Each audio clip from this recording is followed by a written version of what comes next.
So you want to fix your connection is not private error in Google Chrome, this is your video.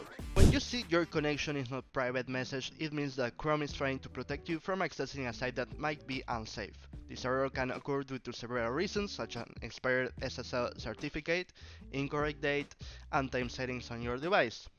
Well, here are the steps to fix your connection is not private in Chrome. The first thing you have to do is to open the Chrome browser. As you can see, I'm already on Chrome. You have to press the vertical dots on the right side of your screen.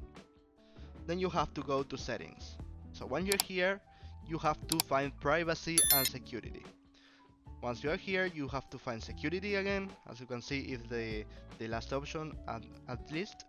You press it, and when you're here, toggle the switch next to always use secure connections.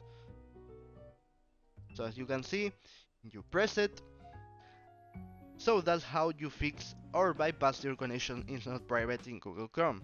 Ask me in the comment section below in case of any issue during the whole process.